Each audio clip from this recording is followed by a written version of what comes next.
And we are live. Oh man, what an exciting night. We got a night on Elm Street here. Talk about some history and in the series and just in general of horror. Beatrice, of course, excited to have you helping me out tonight. Can't wait to read the Krueger Curse, A Nightmare Before Christmas. We got SPFX artist Nick Benson. We got Marc with Doomcastle. I'm excited to learn more about Doomcastle and the legend Mick Strawn. I'd name some movies, but we could just go on and on and on between you and Nick. So it's a pretty good list. It really is. It's amazing. You know, the funny thing is that there are so many things that aren't even listed on IMDb that I every once in a while I go in and check and I go, God damn it! There's just like Boogie Nights, or one is Sid and Nancy isn't in, and I built and designed the Chelsea Hotel for Sid and Nancy. Oh, really? I love that movie. Such a great movie. And Night of the Scarecrow, I was the designer on that. So there's all it's funny because it was back in the 80s, and the only internet that we had was rocks. We threw rocks at each other. Are you awake? Yeah. That's when creativity really happens.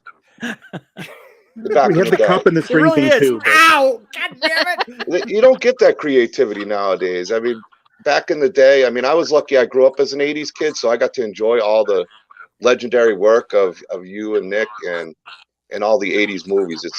It's a huge part of my history, a huge part of growing up. So it's exciting to be able to talk to you guys. You know, it wasn't until I started. I kind of semi-retired a few years ago, and all of a sudden I began to understand and I moved out of Los Angeles, and that kind of like gave me an actual appreciation for stuff that had completely gone out of my mind. Right? You know, I mean, it's like all of a sudden. I remember about 5 years ago, I walked up to my wife with my phone and I go, look at this guy here. He knows who I am. And then I realized I went a little deeper than that, that my films, some of those films were still around. Yeah. That wasn't the way it was at the time. You know, we were the lowest common denominator. You know, the only thing below us working in horror would have been people working in porn and lawyers. Yep. Well, you know, I think with now that the CGI is so big, and there's a lot of us who appreciate the practical effects and miss people like really like it in the movies, all the practical effects, that we enjoy what you guys did. We appreciate what you did, because in hindsight, I don't care. CGI does not overtake practical effects in any way, shape, or form. Here's the thing about CGI. CGI it's doing its best when it replaces the blue screen shots that we used to do all the lead up practical effects into it. And we would, you know, if you couldn't do the final big shot with practical effects, then you kind of fell back to blue screen. To a blue screen, but you would always try and limit that as much as possible and build one on the other in order to get to your effect. CG is a tool. If it's blended well, I can appreciate it. Yeah, overdone. It's a tool for the toolbox. See, I mean, look at Frank Miller. Frank Miller does things with CGI these days that he does it right. You know, I mean, he uses CGI for what should be done with CGI, and then he uses a little bit of CGI to enhance his big practical stunts on, let's see, was it Mad Max, right? Yeah. Road Warrior Fury or Road? Mad Max? Yeah, Fury Road. Yeah, on Fury Road. To me, that's a perfect example of blending. Use it to polish it. Using it to polish and using it to like tell the largest, widest part of the story. You know what I'm saying? And then coming in and using the practical effects and practical stunts to really kind of convince you that, we did kill that guy. It wasn't an accident. So you find yourself getting noticed more nowadays, and has it given you like a resurgence of energy to get back into really? You said you kind of brought the passion, seeing everybody recognize you now, where back in the day you were kind of behind the scenes and we didn't have the internet, and now people get to know you through the internet and see who you are, and yeah, it's so true. I mean, I didn't even recognize myself 5 years ago. I didn't even know who I was. Does any of us really know who we are until we're married and we have a wife to tell us who we are? I knew 5 minutes ago, but anymore, I don't know. I've already forgotten. I've forgotten enough stuff to make a million movies. Well, you said you forgot half your movies on IMDb. There's still more. Oh God, no, there's no shit about that. I mean, like, and every once in a while, one kind of comes like around on a boomerang. Like I did this weird ass. Probably one of the first things that I did was I did the scenic painting for a Canadian commercial, a safety commercial, and. I'm not even going to tell you how I got into it. I mean, it's just completely by accident. Well, if they knew you, they would know that safety is not a concern of yours. Yes. Well, you know my motto, safety third. Yeah, no, and all of a sudden I'm doing a podcast with somebody a couple of years ago, and it was this robot in a PlaySafe commercial. It was a Canadian safety film, right? Canadian safety commercial. And I sort of got, this guy goes, my God, you worked on that? We watched that in Sunday afternoon or every afternoon after school. That commercial played twice for 40 fucking years. Oh my gosh. I was like, oh my God. So you never really know. I mean, so look over your shoulder. Mick is there somewhere. That's exactly it. Well, but you guys, Beatrice, when you were working on Nightmare on Elm Street 5, did you have any idea of the extension of what an impact it was going to have on your life? Not a clue. I mean, not because you know what? You work on a lot of films. You work on a lot of projects. I mean, I've done 40 features, but I've also worked on probably 100 other projects. And you can never tell walking away from one if anybody's going to give a shit, No. You just don't know. I mean, you really don't. And to think back in the day too, I mean, I wouldn't say, it's horrible to say that I was embarrassed that I was in it, but it wasn't one that you had a fear of getting pigeonholed, didn't you? Oh, well, that's what we all talked about. Getting, and I knew that I was completely pigeonholed.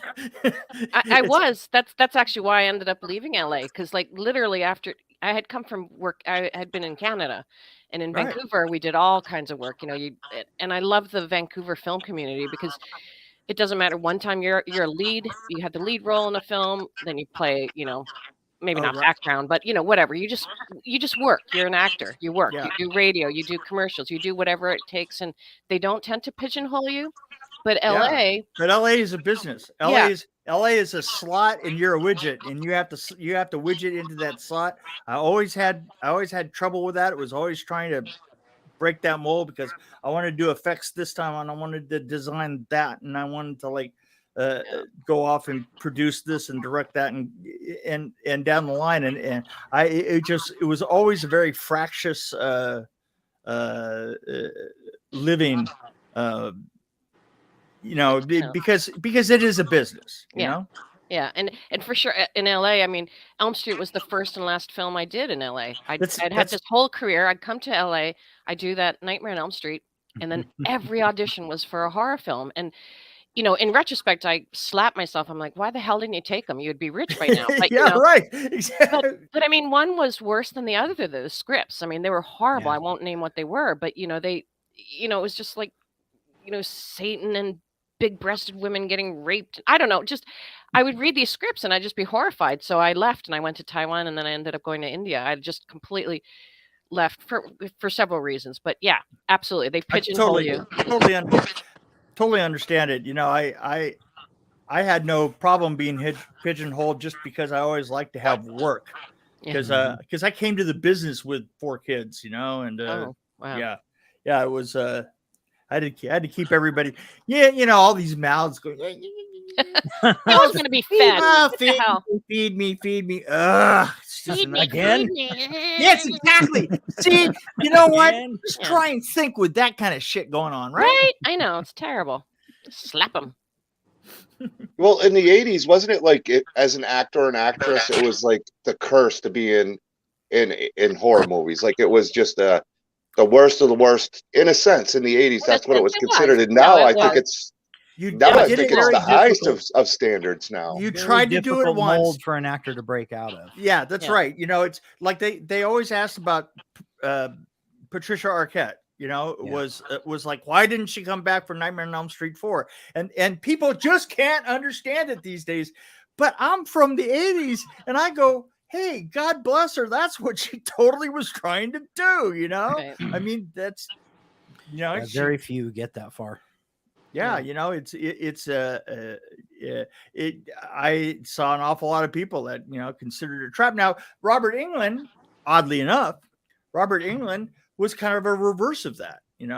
He had actually a pretty long career, right, doing great roles and all the rest of this, and then he grabbed Freddy even while he was in the middle of filming V on TV. And so for him. And I talk to him all the time, and he's just like, this was a new thing for me to aspire to. I mean, he was more classically trained. I mean, 100%. I know he was potty trained. Yeah. And after a while, I became potty trained too. Didn't Robert replace Billy Idol on Ford Fairlane? Wasn't that the story behind that? I don't know. I think that he actually did. I mean, Robert was all over the place, Yeah. I remember as a kid because V was a big series for my family to watch, and my mother, that's the guy who plays Freddy Krueger because he was such a nice guy in V, and then he's Freddy Krueger. So the thing about Robert is he doesn't have he doesn't have a threatening look, I mean, really, he doesn't, and somehow or other that just kind of helps play it a little bit more evil, Oh, for sure. I think I always find innocent things that are evil much scarier than just For absolutely. Sure. That's why little babies and dolls and beautiful women and like those are the creepy things. Absolutely. If they turn, Look at Pet Cemetery. Look at the kid in Pet Cemetery. Gage. Gage. I mean, that's that's a pretty scary character. Robert, looks like a pacifist, and he just looks like and you know what? It even goes back to Wes. Because I think to myself that part of the fact that he brought Robert in is the fact that he kind of never looked like he was a horror writer. Right. I mean, the guy literally every time I meet him, the first thing that would hit in my head is wow, is this the Count? No, it's that Wes Craven guy. That's right. Because he just looked, just had a look like an account. Left. Yeah. Oh my gosh. Yeah. But he was just a sweet, kind of like soft-spoken, normal, incredibly normal seeming human being, and talking about how the blades are going to go in like this. So is it like watching him? And I don't want to bring up New Nightmare because we'll get way off course because you guys 3, 4, and 5. But in New Nightmare, Wes Craven, his role in there, that was literally him in a sense, right? That's the type of guy he was, soft. So it was very soft, very soft spoken, very kind of a casual. His body language and stuff was just very kind of a little halting, a little. He's just a normal. It just had a super normal guy feeling to him, And the man speaking here, he's in Syracuse right now, is the lost Leatherface, Brett Wagner. I think he lost how to put his name on the screen and allow us to show it, but great guy. Big fan of Brett. He's such a good dude. He was Leatherface in 03 for a couple seasons. He was there when he slammed the door, and yeah, he's a good guy. Yeah. I know he's a big fan of what you guys do, and a big fan of Beatrice and Nick and you, Mick. So I know he's been excited for the stream.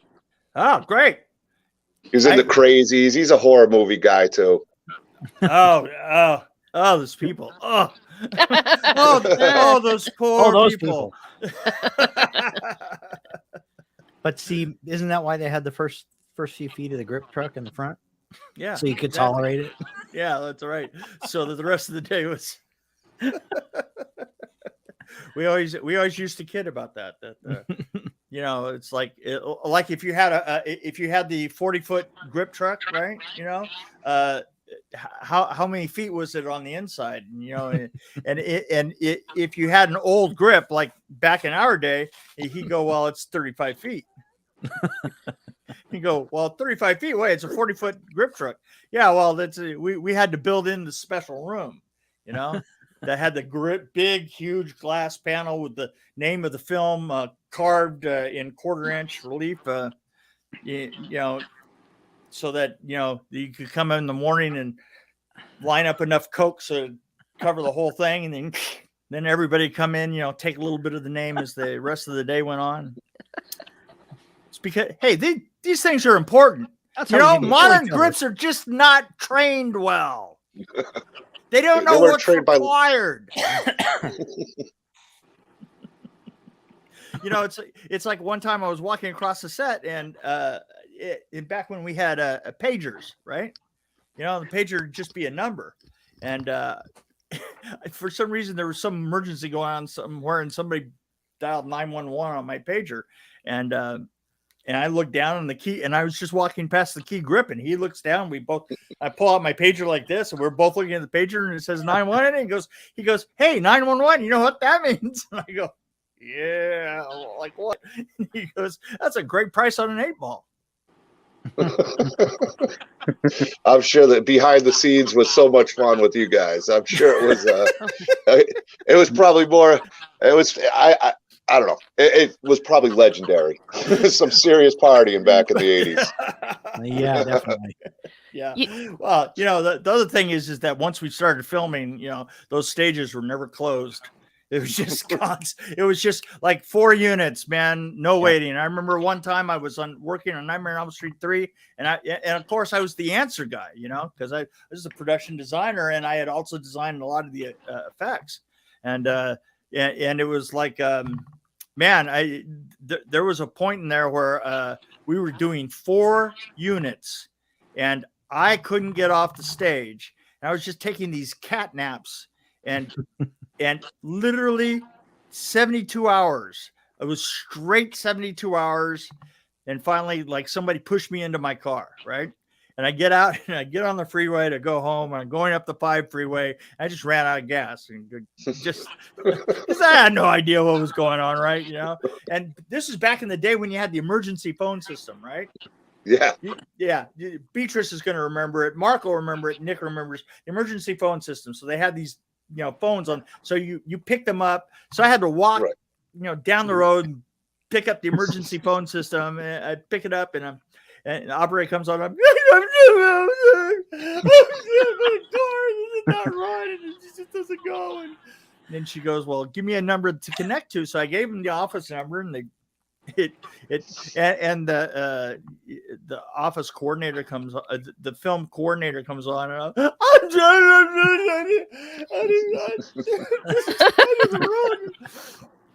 and I walked back to my car, and literally by the time I got to my car, the transportation coordinator came up with a big rig and literally picked my car up and drove me 45 minutes to my house.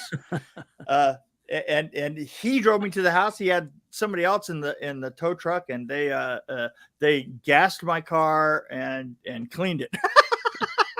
which I had never done. That was original factory dirt on that, and you ruined it. Oh my gosh. Somebody was asking, Gag Me with a Knife podcast was asking stories about the Fat Boys. Now, they were big in the 80s. Any people who don't know who the Fat Boys were. Yeah, We just talked about It's this. a good we just one. went through this whole thing.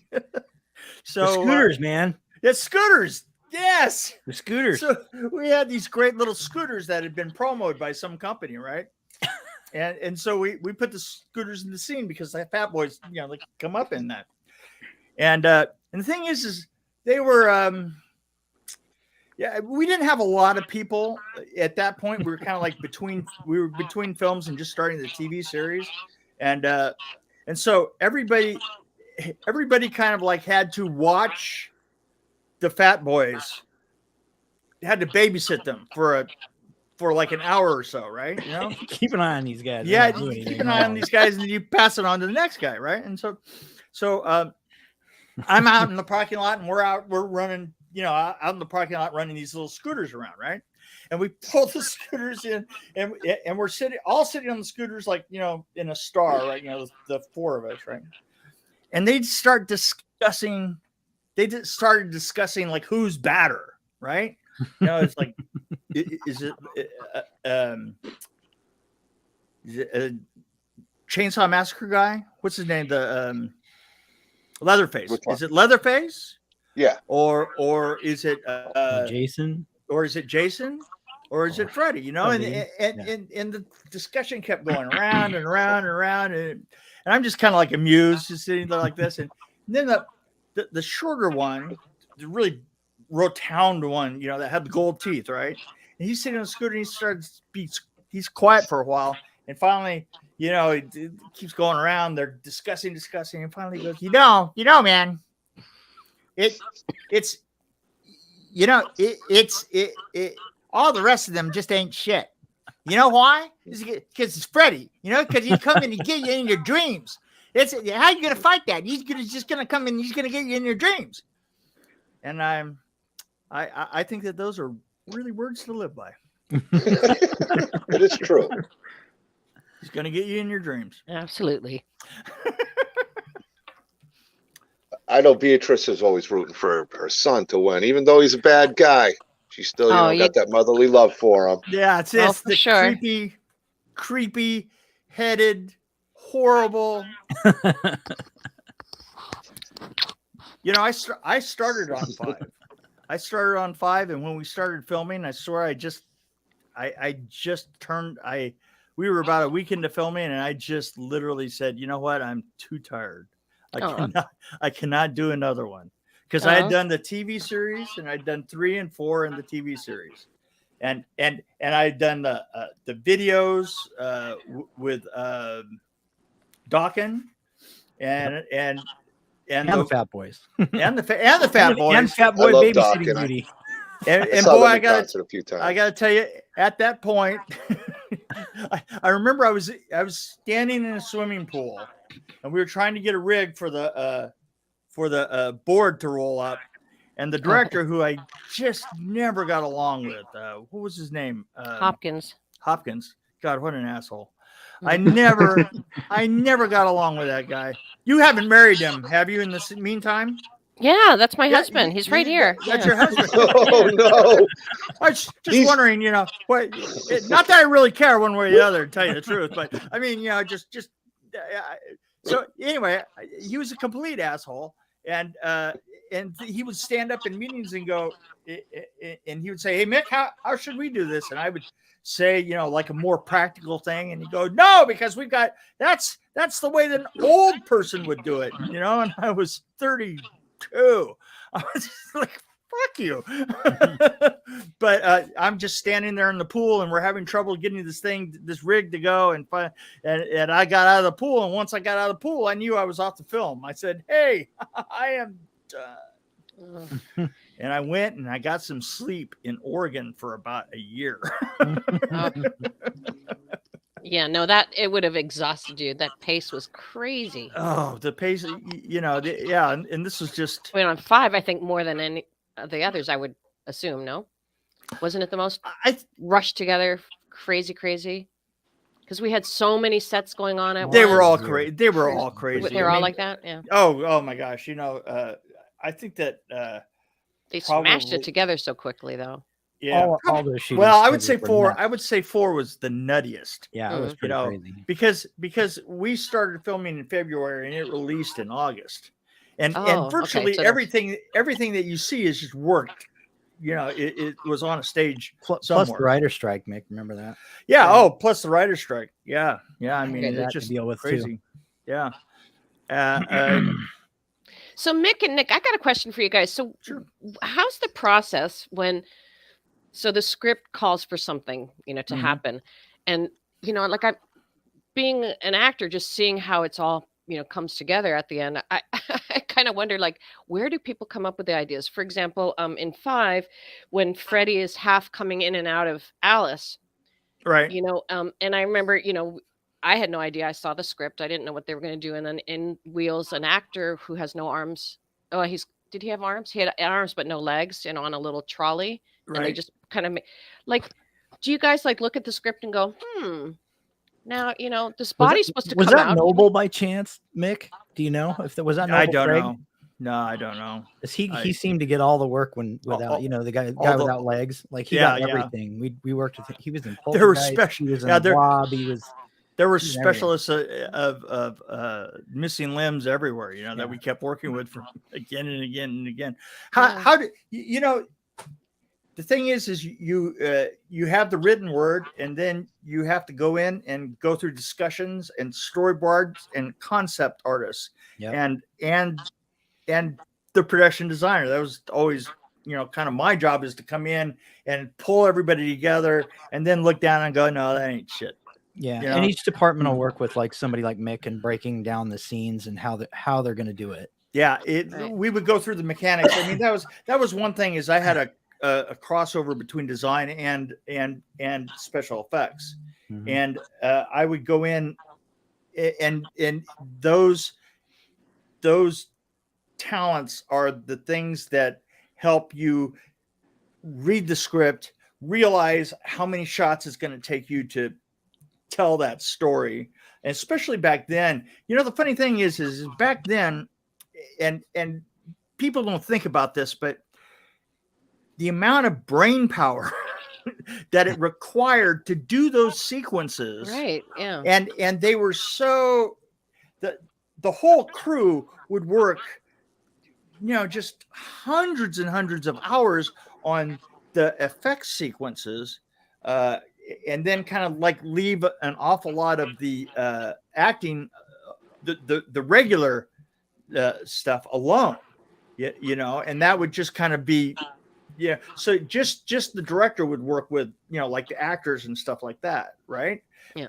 But the amount of effort that was spent on every other part of the shot was astounding. Huge, and the thing is it was sort of like trial by fire. I mean, you had this, it was like you burned away all this shit, because I had to go through so many people in order, and it was always my job was to focus that, and to sit down and figure out when we could throw a shot out, when we needed to leave the shot in, and pull that stuff together. And the thing is I think that in modern films, and especially at the beginning of CGI, CGI was the producer's tool, not the director's tool, right? Mm-hmm. And because of that, you had that tendency to where you had an awful lot of effect sequences that were not thought through very well, because they would just throw that, we'll just do that, and we'll just do that with CGI, right? So you didn't set them up, and those shots weren't as impactful, and that's how you get. That's kind of the way that we got that CGI got such a bad rap. It was the producers would throw as much as they could towards CGI, because that could be done later, and we knew what we needed to do that. Get it in the can. Yeah, because the thing is at best, practical effects are an up and down thing. I mean, as many great practical effects sequences as you remember, there were there's 100 bad ones for every good one. 100 bad ones for every really good one. So you had a wider range of stuff. You know what I'm saying? So in order for us to get a good sequence, it just took an awful lot of brain power. And that's why a lot of these sequences still hold up, you know? Mm-hmm.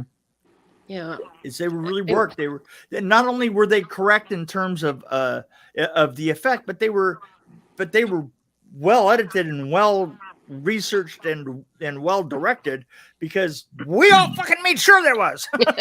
I have a question real quick I want to ask you, Mick.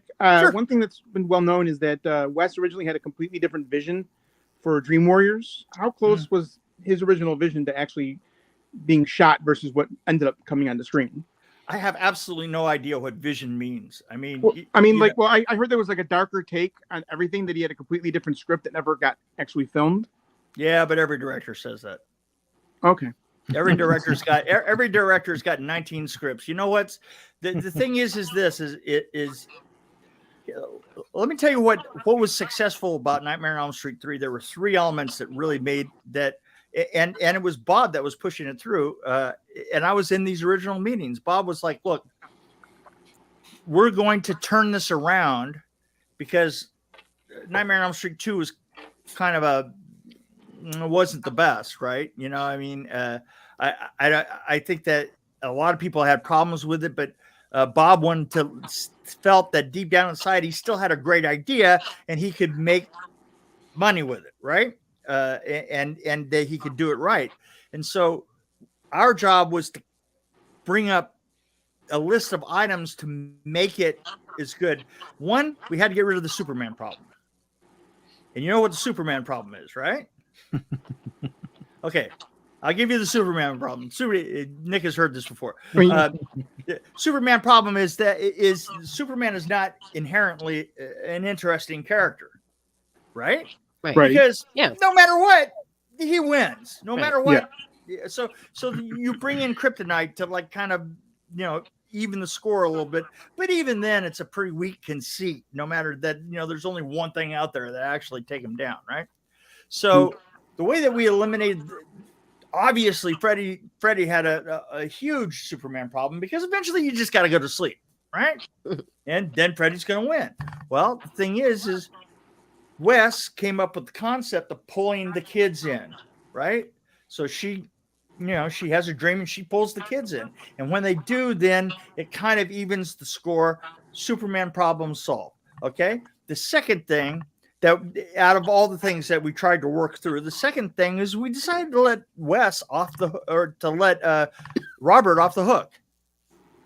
Not constrain him, because look, we had something rare in there. We had an amazing actor. We had, you know, the budding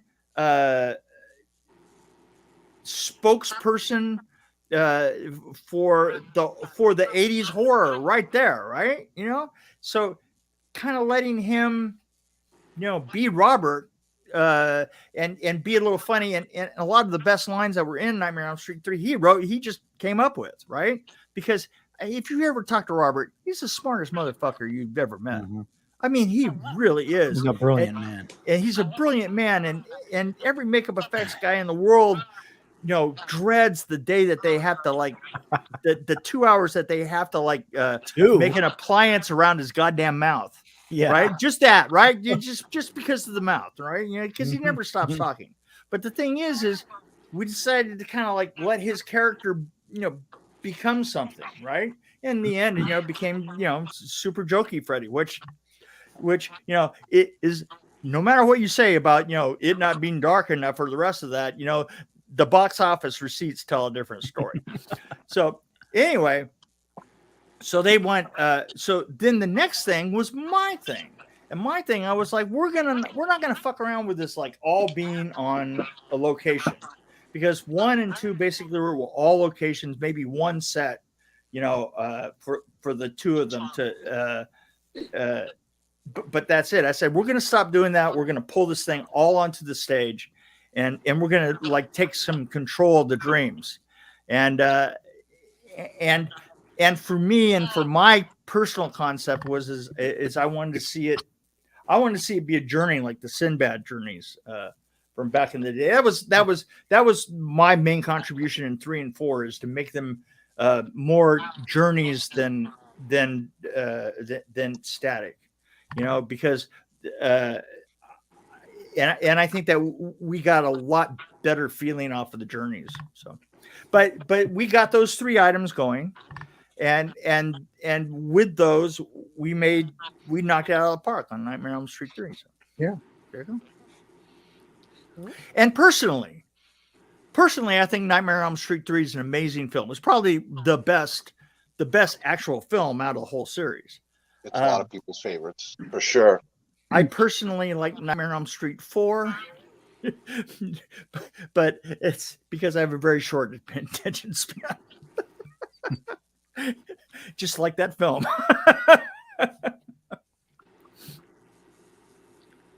Somebody else can talk. Oh, I've been enjoying everything you're saying. It's like fascinating to me. I'm all zoned in on, because there's so many stories. I enjoy them. I mean, I learned so much by hearing these stories, and it's my childhood, really. Yeah. Hearing about like Nightmare on Elm Street 3, 4, 5. And I was, the thing that was so sad about part 3, Siskel and Ebert ruined that for me. They ruined it for me. My parents were ready to take me because, like I said, Robert Englund was in V. Yeah. We're going to a movie. We're getting ready to go, but that Roger Ebert and Gene Siskel, oh, how terrible the movie was and how gory it was. And you'd remember how they were in their reviews. You know how much they loved horror movies. Oh, that's right. Well, the interesting thing is I went to see the cast and crew of Nightmare on Elm Street 3, and I had an opportunity to run over Chuck Russell, and I could have saved Nick Benson a lot of trouble later on, but from the Blob, right? But I got up to take a piss, probably about a third of the way into the film, and as I'm walking out, I realize I'm walking out to the lobby, and Kenneth Turan is walking out with me. Now he was the New York Times movie reviewer, right? And I was just curious. I was starting to turn, and I went, "Wait, you're Ken Turan, right?" And he goes, "Yeah." And he says, "Yeah." And I said, "Well," he said, "I was production designer on this, and why are you walking out now?" And he goes, "Well," he says, "I've seen it. You guys did a really great job." He says, "But that's not what I can do. It's not my job to give this a great review." He gave it a medium review, but he didn't want to give it a great review because at that time in history, every reviewer's standard job was to trash a horror film, because then horror fans would go see it. Right. He said, he would say, "We're all," and I shook his hand. It was a good medium. I said, "Yeah, we're all doing our jobs here." And so I went to do my job, and I took a piss. And he left. There you go. Beatrice, you worked together with Mick. What was it like on set? Did you guys get to interact a lot? Was it no? Really you know what? No? I literally quit. I quit after the pool. You worked with my sister. Oh yeah. She was the production designer on that. Okay. I was doing effects, and like I said, I walked out of that pool and took my toys and went home. Oh boy. Yeah. Wow. Well, I personally, I thought the sets were fabulous on 5. I don't know. You guys might have different opinions, but for me, just walking around as an actor, I'd never been in anything that had, well, I guess I really hadn't been on sets. Most of everything I've been in was, on location. So yeah, seeing these crazy wild sets, and the atmosphere was already so rich and believable. I thought I had a fantastic experience with it, and but in terms of like special effects, there were so many things that I when you said the brain power it takes, I can imagine, because even down to something as simple as when I give birth to baby Freddie, the nun, another nun takes him from me, and then he leaps out of her hand and becomes and he starts to grow up. Right. And I remember, so what they did was they had a cat. They gave her a cat so that the cat could jump out of the hand, Right. And so you guys, somebody looks at the script and says, oh, let's use a cat. I mean, just to be able to think of that, like to be able to think of what can make that movement go, and it'll be quick enough that the audience won't see, but we'll see that movement. Like that's every little detail somebody had to think up, right? You guys. Yeah, one of the big jokes that we always tell, that we used to tell all the time, was that it's really hard to do a cow in Hollywood, because you have to tie 2 dogs and a cat together. Yeah.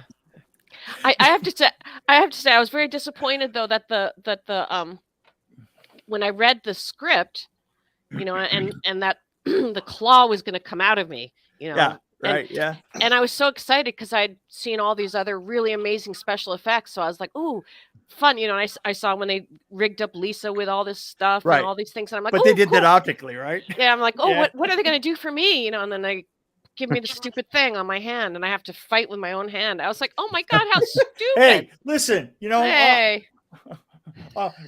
They fought your hand well, though. They gave Andres Jones less. They gave him less. Okay.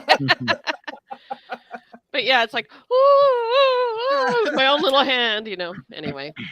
Yeah, but you've embraced it, because how many pictures have you taken doing that, though, too? Oh, I know. I love it. I love the embrace you show.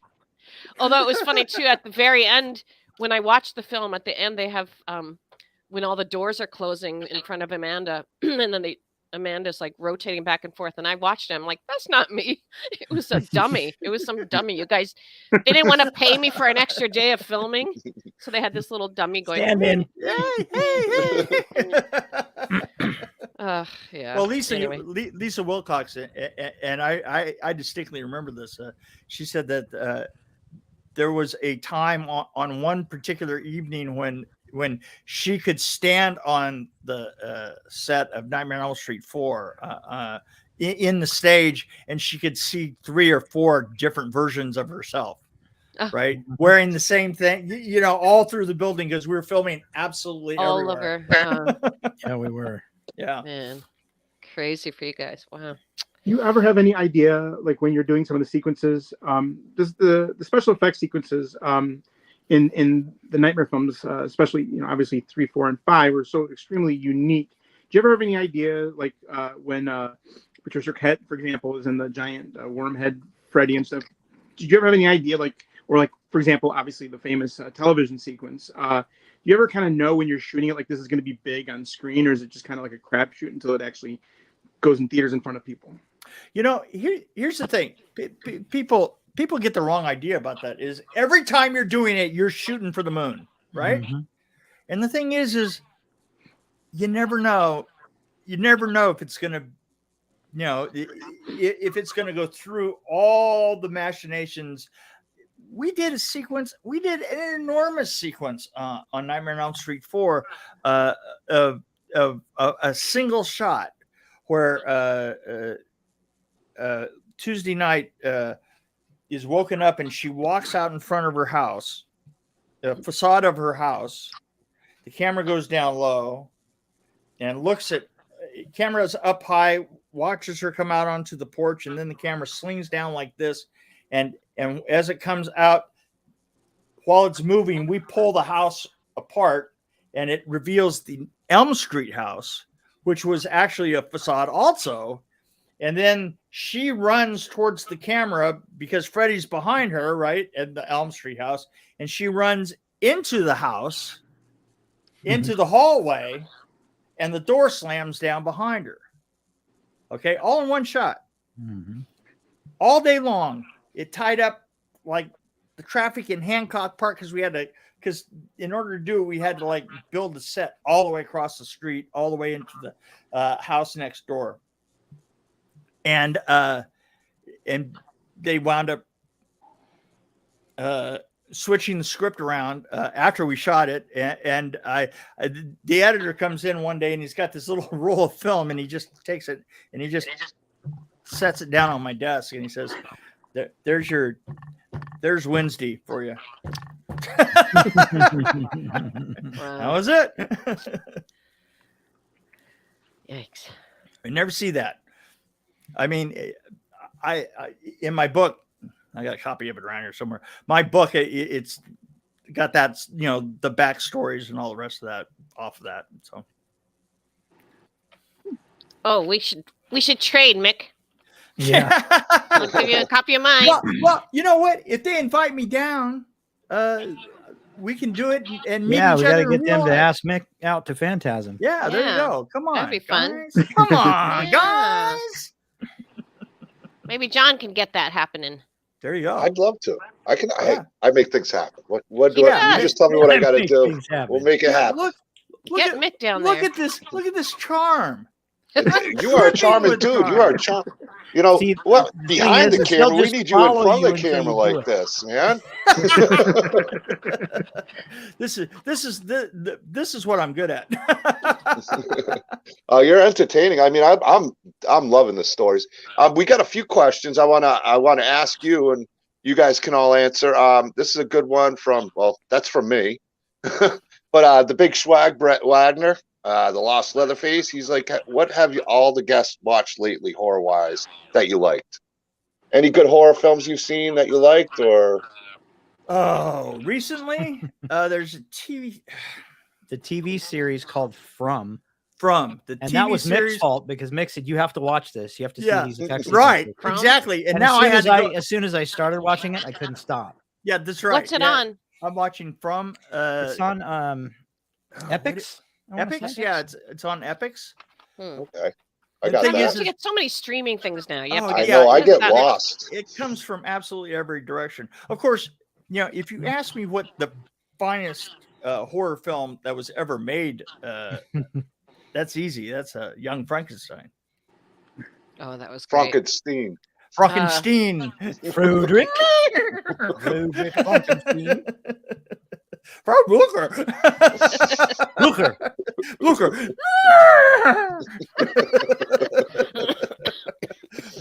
That's gotta be my favorite of all time.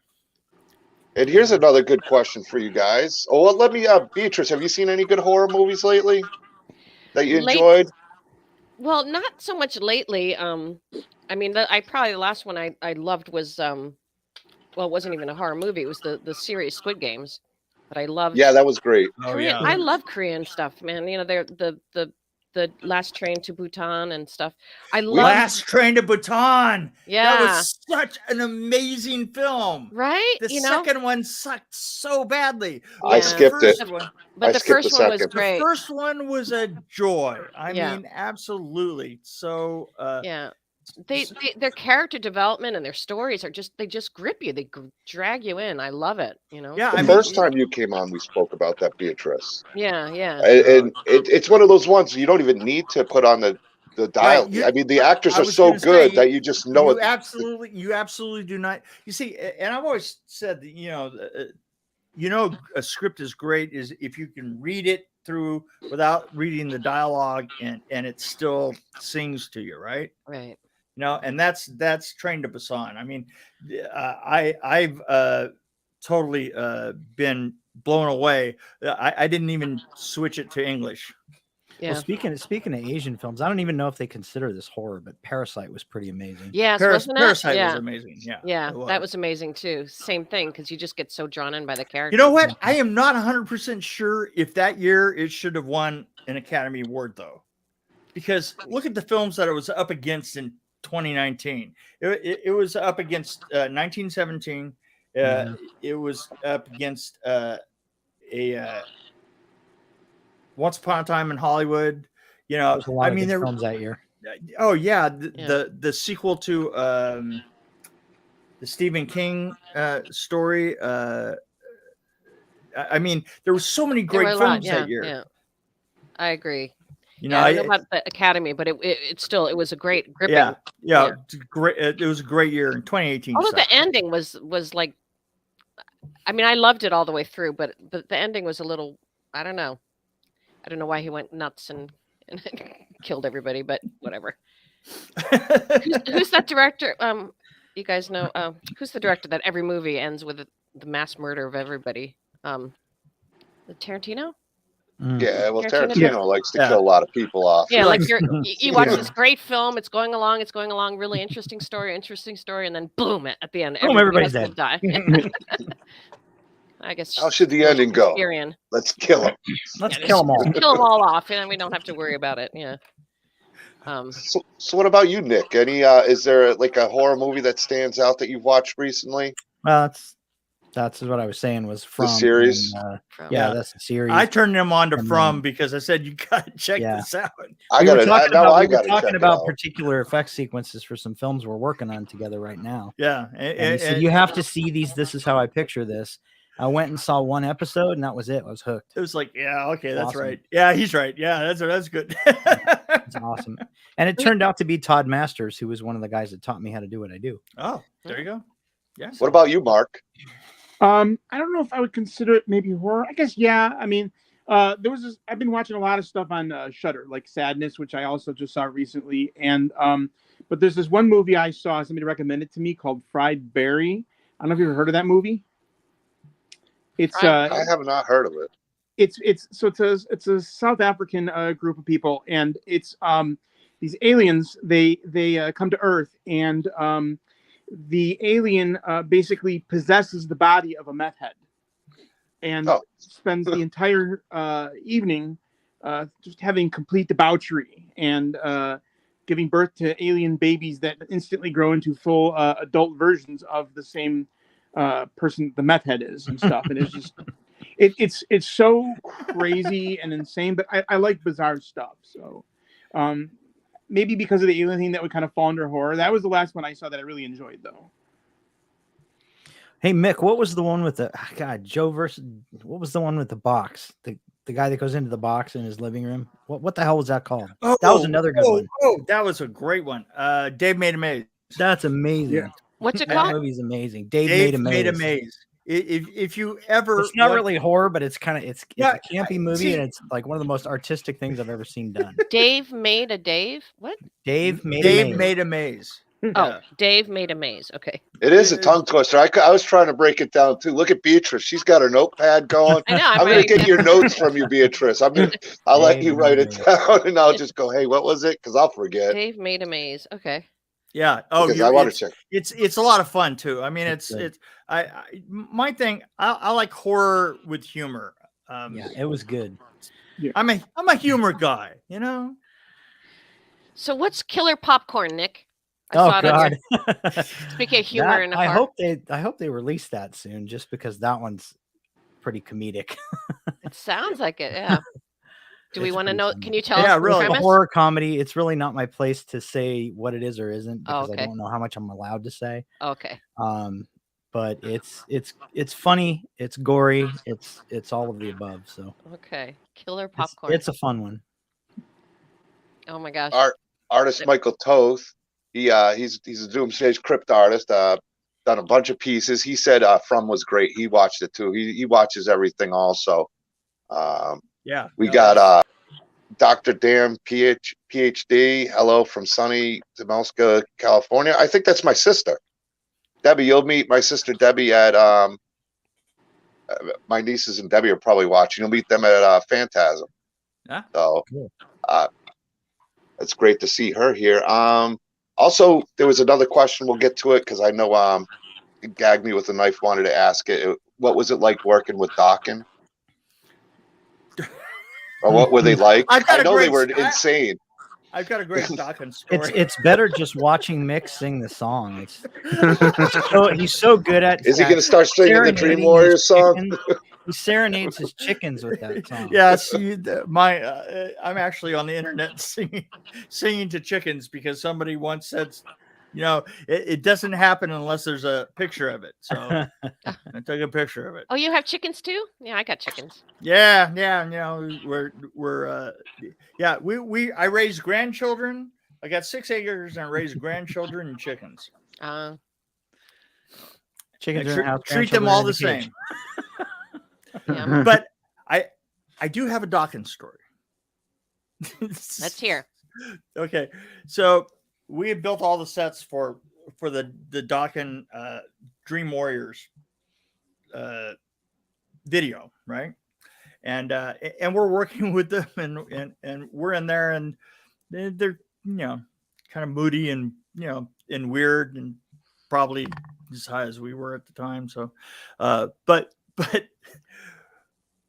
they had a gag where George, the guitarist, is going to break through the wall just before he does his solo, right? And so we set up the wall, and we set aside another version of the wall that was set aside that wasn't in front of the camera. And so we said, George, we want you to break through the wall so that you know how it's going to feel when you come out, because your feet are not dumb. Your feet know how many times your head has gotten them into trouble. And whenever you break up through a breakaway for the first time, head to toe, almost invariably you trip because your feet stop and go, is my head, is brain fucking us up again? Because I know how this goes, right? And so we set it aside, and we wanted him to go through it. Now, he is the lead guitar player, and he has that, sort of blustery, no, you don't need to worry about that. I'm not going to take time from that. Let's just go ahead and we'll just shoot it, right? I'm a rock star. I can do this. Okay, sure, why not? So we just started rolling, and then he gets back like about 15 feet, and the period comes up. It comes up the time for the solo, and he runs, literally runs with that, with this guitar that's got skull and crossbones on it and everything, right? And he gets to the breakaway, and sure enough, he trips. just like everybody knew he would. But he has gone so fucking fast that he literally comes through the breakaway, pitches forward, his feet go up over his head, and he lands really awkwardly, but he lands. God, if only you had the dailies for that. I would love to see that. He lands, and he goes through his solo, and then he goes to his trailer, and he wouldn't come out for 2 hours. Oh no. Oh God. So the Mr. best laid Rockstar. plans of men, Not and the tripping he was hoping to do. Yeah, that's he may in that case he was probably double tripping. Yeah. Right. Woo. But we had a good time with that. We were getting dressed down by everybody, and we were like, hey, God damn it, we tried to look forward to this. We tried our best, But I had his manager inches from my nose telling me how much that guitar costs, and what it was worth, and I was like, well, Yeah. tried to warn him. Yeah, tried to warn him. The mix of the mix of movies and movie people and rock people. Let's face it, the only thing we have in common is cocaine at the time, and that is a really rocky substance to make a relationship on. Absolutely. And you went from Dawkins to Vinnie Vincent in the next one. So Yeah, there you go. Yeah. So anyway, So what happened to our host? I mean, do we have a host here? We I don't don't have a know. host at the moment. It looks like he said he was gonna be right back, and then he kind of just. The hostess with the lostess? The hostess with the leastest. Yeah. he's So you fine. guys, so what was your guys' favorite thing to work on together? Well, Nightmare on Elm Street 4, we were actually talking about that. We talk about it all the time. He was working on the cockroach sequence. Oh. And Oh, that reminds me, Mick. I just dug up some pictures of the platform. oh, did Brooke, you? that we strapped Brooke into? I have pictures of it, so we got to get those. We got to get those printed. Yeah, we got to get him printed. Yeah. I know. His boss at the time, Screaming Mad George, was literally. He was like my least favorite person to actually go down to the shop, and it was my job to go every couple of days and visit all the shops of all the effects people, as well as keeping the sets and everything else moving along, just make sure everybody was going in the right direction. And he was like really he loved to be weird. and he would be like Japanese yammering. New York artist. Yeah, and he'd be yammering on and on and on, and he'd show me. He would pick up like a floppy rubber, a floppy gelatin arm, and flop it for a while, and then he'd put that down, and then he'd go on and he'd go on to like one of the wings that they were painting, the cockroach wings, Mm-hmm. and he would show me that, and I'm like just sitting there going, wow, man, this is. I need to know how this is fucking gonna work. That's what I need to know. But what can I say? We got there in the end. Certainly I guess did. that's what you always got to say. One of the better kills, I think. Yeah, no doubt. What was great is we didn't have any time because we were working up against a deadline. Is we didn't have time to blue screen it, right? No. Because it was literally going to be released like instantly.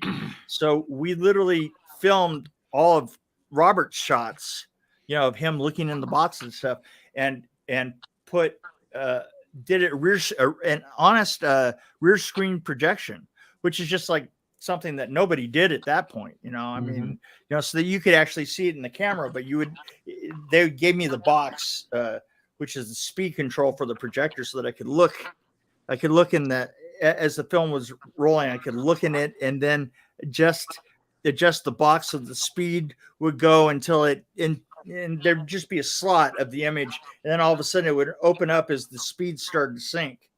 And that's hand syncing. That's literally syncing with a little knob here going, and open it up, and then it's all there, and then turn it over and yell action and go from there. So that's such a great scene. I love that scene. That film, literally, I don't think that there was a technique that existed at the time that we didn't do at some point through that. I mean, I can't think of any other film that I've even seen that had such a combination at that point of different techniques and different special effects and just different ideas just thrown at the screen, right? Was it harder to get a lot of that done because it was not traditional as far as like up until Dream Warriors, typically a horror film was not as complex. There wasn't as much special effects and sequences like in there. Was there constantly issues with budget because of that? There was, there was issues of budget on Nightmare on Elm Street 3. There wasn't on Nightmare on Elm Street 4. And you know why? It's because they didn't have a script. And basically they were just taking ideas from the crew. They were, if a janitor walked by and he had a great idea, I mean, we would have thrown that on the screen. It was like virtually anything you could think of. Writer's strike made for a very crew made movie. It was like basically that's what that movie is. It's all crew made. I mean, the tunnel sequence with the kaleidoscope, that was a dream that I had 3 weeks before we filmed that. Wow. And I just went up to Peter Chesney. I said, I need you to build this rig. And I showed him exactly how to do it. Is that why part 4 was so much fun for you, or your favorite one to work on, because there was so much creativity you were just able to flow with and ideas and Exactly. And you know, the other thing about Nightmare on Elm Street 4 is it breaks up into little tiny pieces really well. It fits my attention span. I mean, the thing is you can take just about any 3 minutes of that film, just makes a great little piece, you know? You want to kind of know what that was like. I mean, I think, Mick, did you want to share that animation thing with everybody? Yeah. Oh, Yeah, yeah. that's a fun thing. Yeah. Do you have that animation piece? I wasn't able to click on it, and when I was working on it, I never got a chance to do it. I can try to get it now and set it up so I can show it if you want. If you want to, yeah, go ahead. Yeah, absolutely. That's kinda Absolutely. cool I know because you were it gives you- sending it, and I was. It gives a real good perspective of how the round table was working at that point. On Yeah, film. of exactly how things were going. Yeah. The last one, girls were making decisions too. the last one that I sent you actually worked. There, I sent you 2 versions, and Yeah. the second one clicked. Yeah, that's a great example of of kind of how That's how everything went on that film. Actually, I think I got it all set here. Let me set it up here. All right. I think this is it. Share. Are we? Oh, there you go. Yep, You're there. that's it. Yeah. There we go. All right, cool. I haven't had a chance to watch it, so I'm looking forward to this myself. It's hilarious, but it is exactly how things went. So the story about the truck. The story about the truck. I'd love to hear the story. You want to hear the story about that guy? I would love to hear it. Okay. Nightmare on Elm Street 4, we were having a lot of trouble with a script that was not finished. And not only was it not finished, we were in the middle of a writer's strike. So we couldn't have any of the people that wrote it go in and fix it. So basically, we built the film gag by gag. And we would sit down and certain gags just kind of like got worked out. And I'll tell you one that really got worked from scratch. It was the loop. Remember the loop? Yes. We're in a dream loop, Yes, right? yes. And we keep going around and around and around. Okay, here was the question. How do we get out of the loop? Remember the loop? Yes. We're in a dream loop, Yes, right? yes. And we keep going around and around and around. Okay, here was the question. How do we get out of the loop? Remember the loop? Yes. We're in a dream loop, Yes, right? yes. And we keep going around and around and around. Okay, here was the question. How do we get out of the loop? Right. Okay. And we had a couple of meetings about how to get out of the loop. And finally, we really had to just plain film something. It was getting desperate. Come on, man. Let's do this already. And we had already filmed. We had them in the truck. We had them in the truck going down the road, right? We'd already done the loop 3 times. And we couldn't continue doing the loop. The Holy Trinity, right? Yeah, that's right. But we couldn't get out of it. So we're in Peter Chesney's shop. And we were in there with all the guilty parties. Bob Shea was there. Rennie Harlan was there. Rachel was there. Transportation. Just everybody's there. And this time we're going to figure it out. So now we start putting ideas on the table. And we're doing this again. And I'm not kidding. We're 2 hours into this meeting. We are just failing horribly. And we had Danny. What's the name of the character? Can't think of the name. Danny Hassel. It plays it. Okay. Right. So we got him in the truck. He's going down the road, and Freddie has to try and stop him. So at some point, after 2 hours in the meeting, we had him up in the air. The truck had turned into a jet airliner. Right. Freddie is all of a sudden his co-pilot. It's Well, a scene that he never showed showed up up in in the the truck. film. He showed up in the truck though. So we decided we're going to turn it into a jet. I mean, just after 2 hours, you just, you're tired. You know, you're at the end of the day. You filmed all day anyway, and all of a sudden you're trying to make these decisions. Oh, they got so stupid. You know, is Freddie the stewardess? This was That the would have been pretty argument. funny. This was, oh yeah. Well, actually, the argument had come down to this: is we're in the middle of trying to decide if Freddie was going to be the stewardess or the co-pilot, right? I Right. mean, way stupid.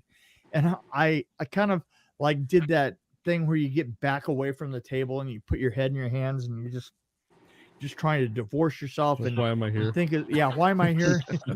And I did, and I said to myself, I just wish we could hit nothing at all. And I heard myself say it, and I opened my eyes and I looked out, and everybody's looking at me. And I realized that I had used, well, you do know I have a handicap. Because I was born without an inside voice. Everybody looks at me, and the weirdest person, it's like some PA is sitting next to me, and I mean, he was like the least important person at the table. He looks at me and he goes, well, what would that look like? And I was like, yeah, what would that look like? And I go, well, like it would just crash into nothing. Stop. And everybody's like tentatively going, well, what do you mean? I mean, I said, well, imagine this. Imagine if we tied a cable that you couldn't see onto the bumper, tied it to something really heavy, went to the end of the cable, put a camera there, and then ran the truck at 60 miles an hour to the end of the cable. What would it look like? It would look like you were hitting nothing. Of course, what you're actually doing is you're crashing into your own bumper. Right. Yeah. So we kind of like thought about it, and we walked away from the meeting going, well, that's what we're going to do. I know that a lot of people have said that it was Rennie Harlan that did it. I know that Rennie Rennie Harlan walked away just like that. he came up with that idea, but it was mine. That was Rennie. That was Rennie. Rennie When I always come out had with my two book, blondes. I'm going to have Rachel Talalay tell my side of that story. That's So awesome. there you go. I'm And getting the even. name you were looking for, I the was- character, I was that looking Danny Hassel played. Yeah. Was Dan. It was Dan, right? That so was. that's how that happened, and that's what we did. Is essentially we parked a D7 Caterpillar, and to get motion out of it, we actually kind of had to run a point with a cable and a pulley to pull the truck, Right. but Yeah. it still remained just like it was in my head at the very beginning. I mean, basically, the truck had a big bumper on it, and we just tied it to a something heavy and ran it into the cable. It looked great. Yeah. It was a lot of fun to have come up with that in that meeting and then see it happen. Yay. That was great. Isn't that great? Fantastic. Yeah. Yeah, it was a lot of fun to watch for sure. The Rachel Talalay, it looks just like her. It's great. Yeah, it looks We gotta- so much. And Rennie, yeah, they got Rennie really well too. Yeah, they did. Yeah. We got to watch the credits too, because Yeah, people don't do that enough. You got to watch all the credits go through. I've learned to do that because you don't want to miss somebody's name. They worked hard on a film. Rennie's bitches. bitches. Benny's bitches. I see. We would have missed Benny's bitches in a woman. And the Rennie- Wookiee. And Yeah, the Wookiee, yeah. What was the Wookiee doing there? Yeah. He was in the middle of the meeting. I saw him. And Freddy Krueger. of What was he course. doing there? Well, he was at the meeting. Yeah, Oh, it's maybe working next door or something. I don't know. Mm. All right. So anyway, there's was there that. At for the that time, he donuts. was out of work because Star Wars was in hiatus. So he was Exactly. trying to get a job on Exactly. Nightmare on Elm Street. That's right. So that's a little story I threw out there. That's great. Oh, that's That was a lot wonderful. of fun. Yeah, great. I'm glad everybody enjoyed it. Yeah, I didn't get Yeah. a chance to watch it because I tried to click on it. I was on the road. We were getting Well, you've Captain seen D's. it now. Yeah, I enjoyed it, man. That was a lot of fun. That was a Yeah, lot you of got to fun make to more watch. of them. You got to make some Actually, more of those. I have a whole bunch of them kind of clipped. I mean, we just took the sound off of podcasts that I have a podcast called Dream Warrior Review, and we've done like 240 episodes or something like that. And yeah, we've I've got a whole bunch of great pieces set aside that we're working on the sound, and got to get in there and get some funding and put it together. But they're just all kinds of different, and I have pieces that actually other people have told. I've had my friends tell me pieces of other films that they worked on and stuff. And yeah, someday I'll get to that Fun. project. None of us is under a shortage of projects, right? Yeah, you guys are working on a lot of. You guys got some future plans that Nick was saying. You guys, he's real excited about. And he mentioned you got what is it? 6 I don't films know or if you something? caught it. last time, Mick, but I was telling him a little bit about phobia. Oh yeah, phobia. I told him about Campfire, but I told him about phobia, Yeah. and that was like the first script that we've gotten in your hands that you've gone. Yeah, that's the first time. You really didn't have anything to say about it. Yeah, that's right. Yeah, I was like, yeah, this one's great. I mean, you usually I'm grabbing a script and going, no, we need to do this and this. I'm kind of notorious for that. Is you send me a script and I rewrite it, but I don't write scripts. But mine didn't. But his was the first one for a long time. Then I went, well, I don't think that there's. I think maybe So you're usually- pushing. You could possibly be pushing the bounds of good taste. Yep. Though. You wrote it, Nick? No, This I is did your- not write it, but I'm going to direct it, and my writer and I are very close. So I had him over here for many sessions, and we got this script like really refined before I sent it to anybody.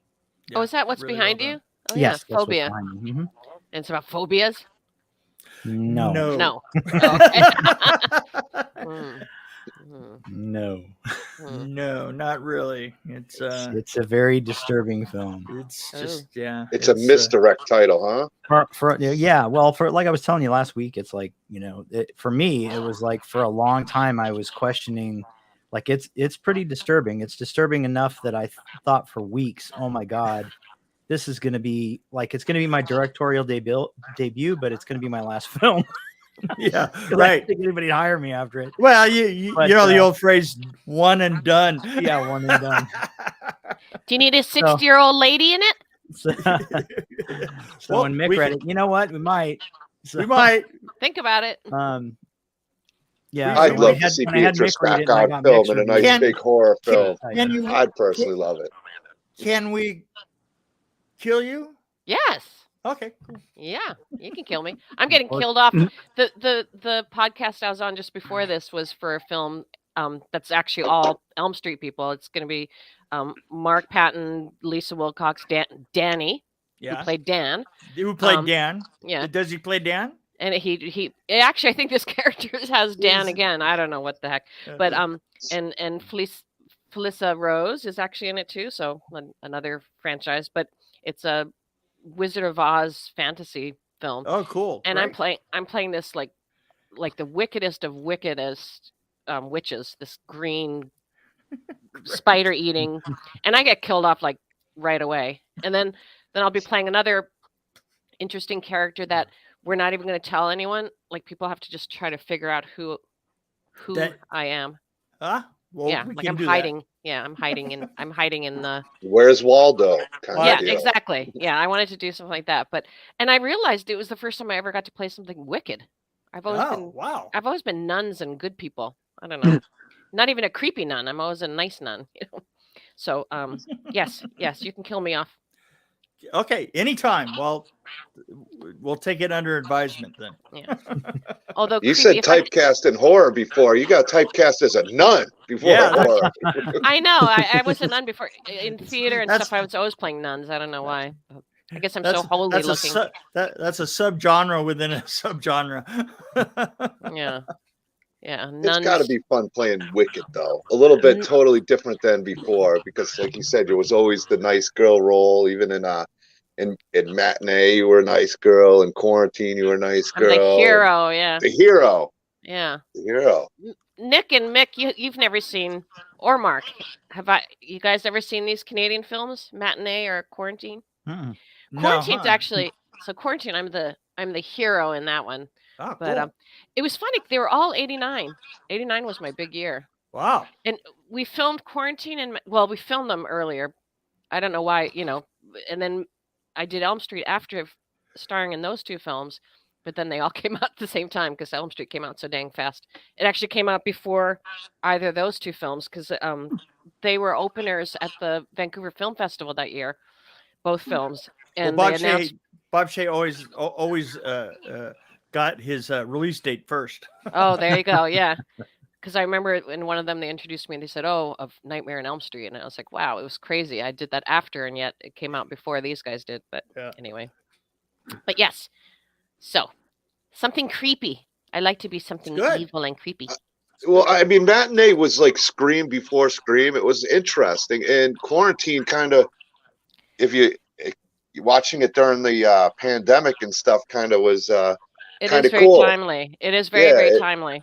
Yeah, they were It both was a, very, very low budget films as well, and Canadian films, but it was fun.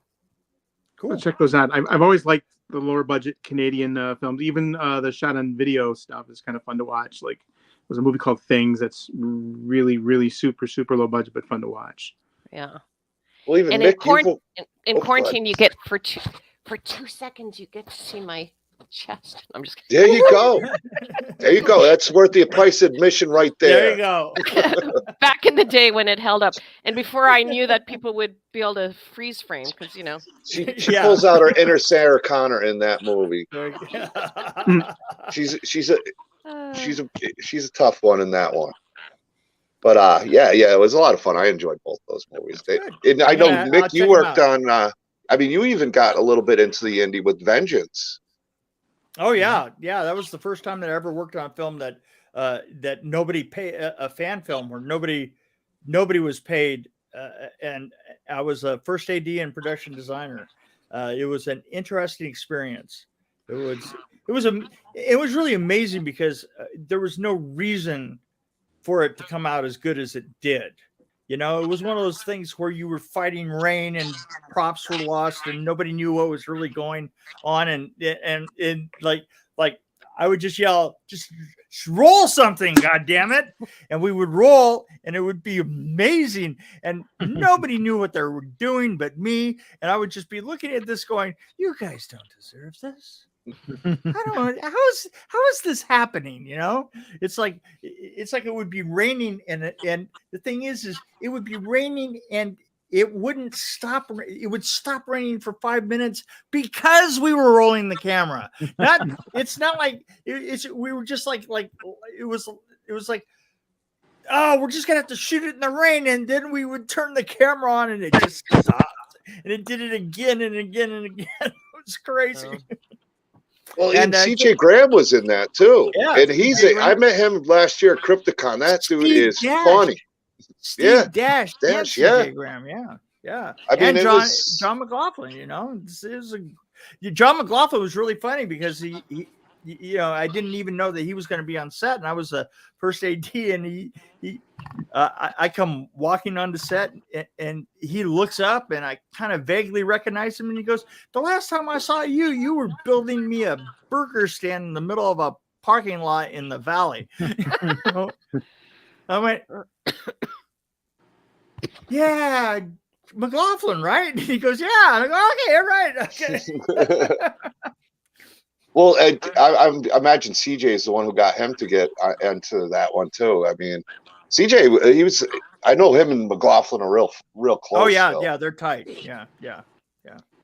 I'd love to see because when I spoke to CJ, he said McLaughlin has a script, and another buddy was interviewing McLaughlin. He said he did too, and I'd love to see it happen. I'd love to see that franchise get itself, Untangled. Yes. It Yes. would be nice. Yes. It would be nice. Yes. Yeah. It's too bad. Yeah. The fans suffer the most, and that's the worst part. But the great thing is about these fan films is, at least we get to see some of it, and some of them, like Vengeance, was well shot, like you said. It was a solid movie. It was Solid. a fun. Yeah. I mean, right now, 2.6 million people have seen that, Oh. which is like kind of astounding for It's pretty amazing. it's for a fan film. It was really well done. Yeah. Well, the Never Hike Alone was great. I mean, there's been a few good ones. One of my buddies, I went to his premiere, and it was an interesting one. Jason Pitts, he did Voorhees Night of the Beast. It was an interesting story. Kind of took place between 6 and 7, and they are well shot. That's the thing. It's not like these are shot. Well, I mean, to tell you the truth, is the nature of modern filmmaking is so much more egalitarian than it was back in the 80s. When I started out, it was just business. I mean, it was just basically you had no market. You had nobody to see your film unless you were doing it as a business, and it was just expensive. I mean, because look at what it costs to get your film developed, just right there. You know, you had to get your film developed. The equipment was outrageously expensive, and yeah, you know, it's a different time. You know, Actually, right now, as we speak, my youngest son, not Freddie, no, my youngest son is out doing a fan film. He's actually acting in it, I think, for the very first time. It's a Jason, some kind, you know, something to do with Jason and getting killed off. He's gonna get killed off, but I'm like, oh, okay. Don't let him grow up to be an actor. That's no. He wants to be. He's in college. No. He wants to be an environmental scientist. He has no desire. Yeah, good. No desire. I was very surprised that he was doing it, and it actually was funny because my kids never tell anybody who I am. Like I'm the PTA mom and whatever. Yeah. And it was funny. And usually they don't want me anywhere near them, you know, when they have friends over. And when they find out, yes. My mom teaches yoga. Yeah. That's the old familiar story when you have kids. So I was, and this was just so interesting because it was like about a couple weeks ago, my son had some friends over. So I was behaving myself, staying away. And he calls me into the room. He goes, Mom, come here. And I'm like, so I came in and his friends are there and he goes, tell them. I said, tell them what? And he goes, you know, about Nightmare on Elm Street. And I'm looking at him because my kids haven't even seen it. So I'm like, I look at him, I'm like, what? And I said, oh, I've seen those films because I and he goes, come on. Nicely played, lady. Yeah. And he goes, come on, Mom. And I'm like, okay, I was Freddy Krueger's mom.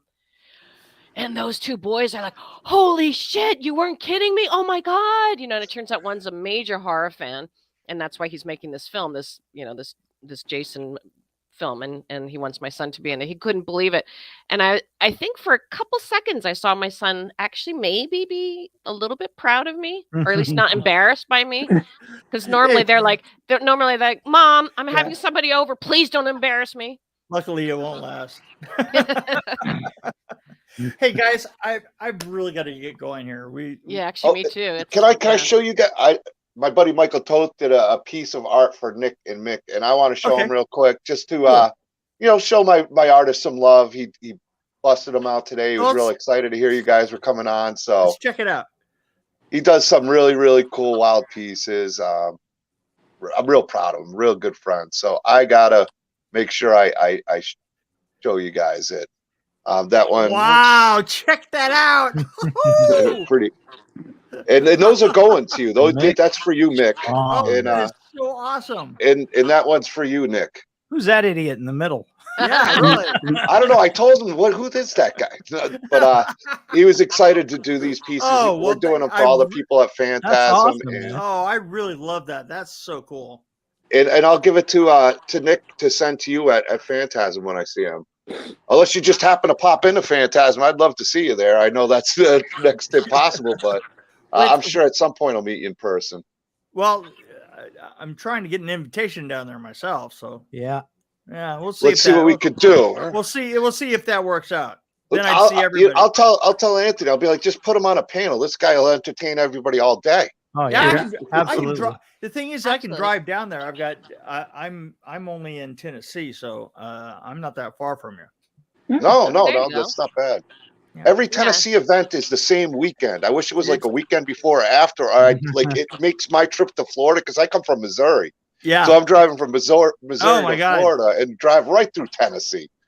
Oh, like I wanted to do Frankencon and it was the same weekend. I was thinking it was like the weekend before and it's the same weekend. Damn. Oh, I was at Frankencon. That's the closest one to me. Yeah, I love Tennessee too. It's such a beautiful city. Honestly. Yeah. So John, definitely get Mick down there. Talk to Anthony. Yeah. Let me see what I could do. I'd love to see you guys. That'd be great. Let me see what I could. Yeah, I'll see what I can do. I gotta run. Okay, guys. All right. It's been all right. Thanks, Mick. I'll see you guys. Night. Night, Mick. Yeah. And I'm gonna Beatrice, cut out because my throat. Yeah.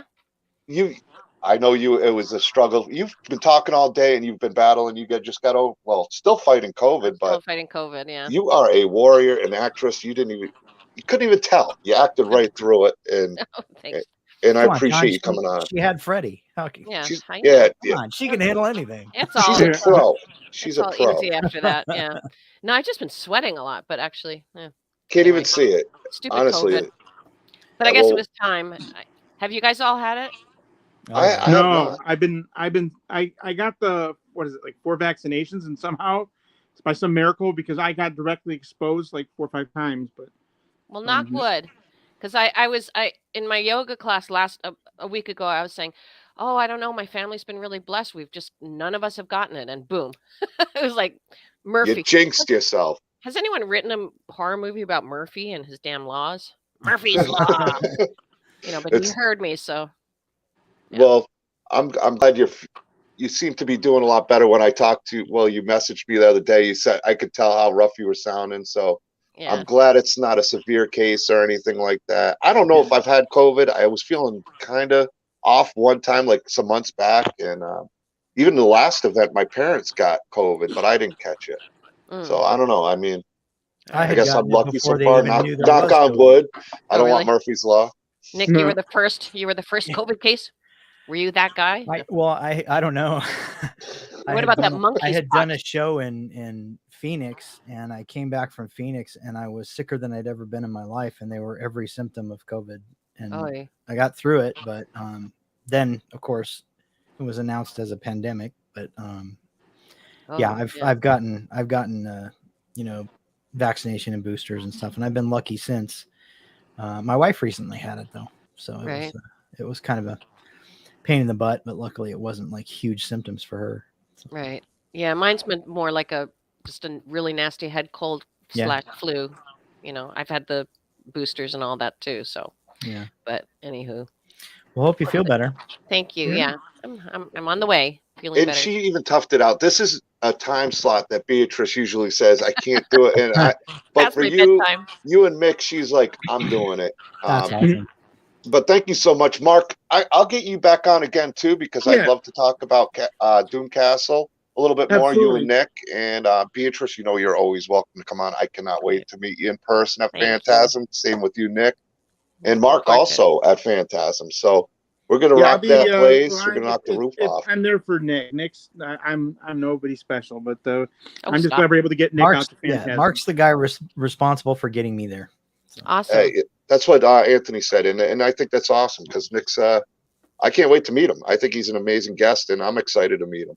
So And it's a great opportunity to kind of like what Mick was kind of saying before, just kind of get to see a lot of people like Nick was so integral to a lot of the movies that he was a part of. So much stuff that that resonates with us was all because of artists like Nick working behind the scenes on the films. So yep. Unsung heroes that are finally getting the respect they deserve, I think, nowadays with the internet and, people seeing them where they're not behind the scenes. So, again, guys, thank you so much. Hey, everybody in the chat, thank you. Gag me with the knife. My son Devo was here. My sister was here.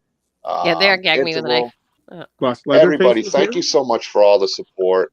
If you're in Orlando, come see us at Phantasm, and I'll also be at Krypticon Minneapolis in September, the month after. So I'm going to be really busy with these conventions. It's going to be a lot of fun, and we will see you next live stream. Lonnie McCullum's coming on. Nick, you're coming on too, right? You said you wanted to talk to him.